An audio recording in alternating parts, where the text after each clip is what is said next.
نحمده ونصلي ونسلم على رسوله الكريم أشهد أن لا إله إلا الله وحده لا شريك له وأشهد أن محمدا عبده ورسوله صلی اللہ علیہ وسلم اما بعد۔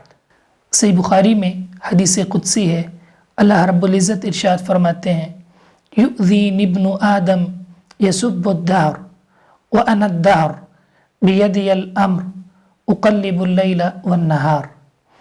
آدم کا بیٹا مجھے تکلیف پہنچاتا ہے، تکلیف دیتا ہے، زمانے کو برا بھلا کہتا ہے، حالانکہ میں زمانہ ہوں، زمانے کو چلانے والا ہوں، زمانے کا خالق ہوں، میرے ہاتھ میں تمام معاملات ہیں۔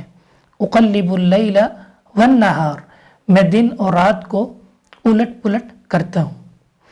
آدم کا بیٹا مجھے تکلیف پہنچاتا ہے، اس کا مطلب کیا ہے؟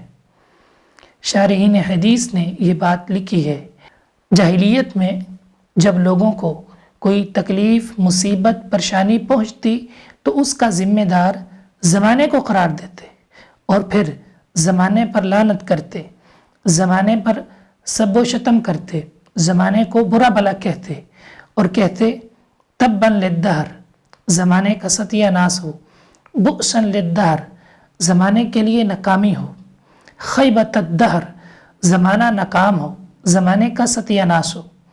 حالانکہ زمانہ اللہ تعالیٰ کی مخلوق ہے، اس کے پاس کوئی اختیار نہیں، کوئی طاقت نہیں، کوئی قدرت نہیں، وہ انسان کو تکلیف کیسے پہنچا سکتا ہے؟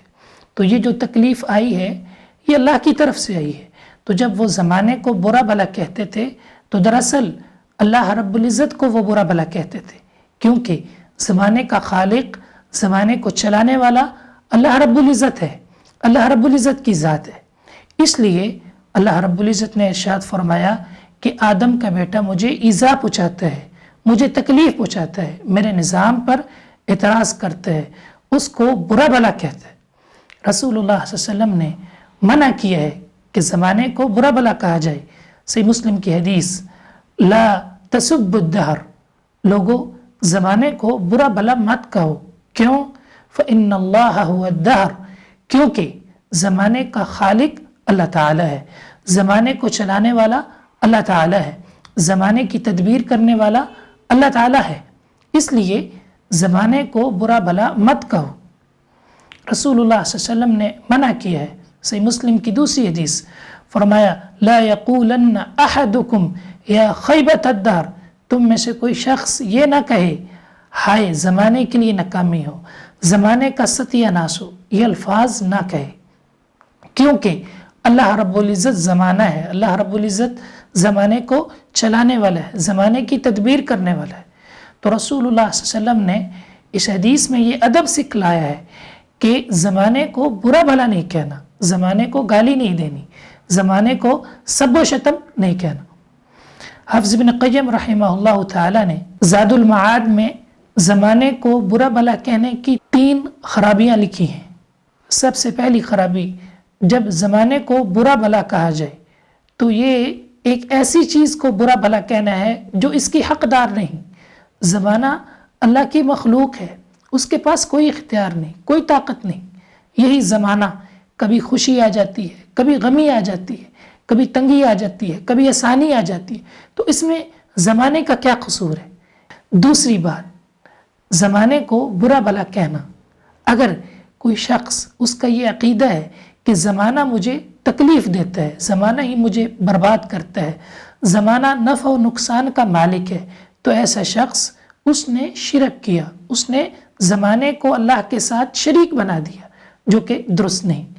تیسری بڑی خرابی یہ ہے، جو شخص زمانے کو سب و شتم کرتا ہے، زمانے کو برا بھلا کہتا ہے، دراصل حقیقت میں وہ اللہ تعالیٰ کو برا بھلا کہتا ہے، کیونکہ اس زمانے کا خالق، اس کو چلانے والا، اس کی تدبیر کرنے والا اللہ تعالیٰ ہے، اللہ تعالیٰ کی ذات ہے۔ تو جب زمانے کو برا بھلا کہا جائے گا تو دراصل یہ اللہ تعالیٰ کو برا بھلا کہنا ہے، جو کہ درست نہیں۔ یہاں پر ایک اشکال پیدا ہوتا ہے، ایک اعتراض ذہن میں آتا ہے کہ قرآن مجید میں اللہ رب العزت ارشاد فرماتے ہیں فَأَرْسَلْنَا عَلَيْهِمْ رِيحًا صَرْصَرًا فِي أَيَّامٍ نَحِسَاتٍ، ہم نے عاد کی قوم پر تیز و تند آندیاں بھیجی فی ایام نحسات منحوس دنوں میں. تو اللہ رب العزت نے یہاں ایام کو منحوس کہا ہے. دیکھیے اللہ رب العزت کی ذات جو چاہے کرے جو چاہے کہے، اس کو کوئی پوچھنے والا نہیں. لا یسأل عما یفعل، جو اللہ تعالیٰ کرتے ہیں اس سے سوال نہیں کیا جا سکتا، اس سے سوال ممکن ہی نہیں. اسی طرح سیدنا لوط علیہ السلام نے جب فرشتوں کو دیکھا تو کہا ھذا یوم عصیب، آج کا دن بڑی مصیبت کا دن ہے. تو انہوں نے دن کو مصیبت کا دن کہا ہے. تو بات یہ ہے کہ سیدنا لوط علیہ السلام نے خبر دی ہے کہ آج کا دن یہ بڑی مصیبت کا دن ہے. کوئی شخص اگر خبر دے مثال کے طور پر فلاں بادشاہ کا جو وقت تھا وہ اچھا نہیں تھا، برا تھا، یا فلاں زمانہ برا تھا، خبر دے تو اس میں کوئی حرج نہیں. اگر کسی شخص کا یہ عقیدہ نہیں کہ زمانہ تباہ کرتا ہے، زمانہ مارتا ہے، زمانہ ہلاک کرتا ہے، جیسا کہ مشرکین کا عقیدہ تھا کہ وہ کہتے تھے ما یہلکنا الا الدہر، کہ زمانہ ہمیں تباہ کرتا ہے، زمانہ ہمیں ہلاک کرتا ہے. تو وہ اگر زمانے کی طرف برائی کی نسبت کرتے ہیں خبر دے کر یا ویسے، تو اس میں کوئی قباحت نہیں.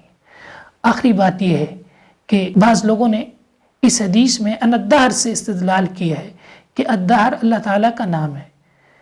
یہ استدلال درست نہیں، کیونکہ زمانہ دہر یہ اللہ کی مخلوق ہے، اور اللہ کی مخلوق اللہ کا نام نہیں ہو سکتا. اللہ رب العزت فرماتے ہیں اقلب اللیل والنہار، میں دن اور رات کو الٹ پلٹ کرتا ہوں. تو اللہ تعالیٰ کی ذات مقلب ہے اور زمانہ مقلب ہے. مقلب الٹ پلٹ کرنے والا، وہ مقلب کیسے ہو سکتا ہے؟ اس لیے جن لوگوں نے دہر سے یہ استدلال کیا ہے کہ یہ اللہ کا نام ہے، یہ استدلال درست نہیں. اللہ رب العزت سے دعا ہے کہ وہ ہمیں کتاب و سنت پر عمل کرنے کی توفیق عطا فرمائے. آمین یا رب العالمین.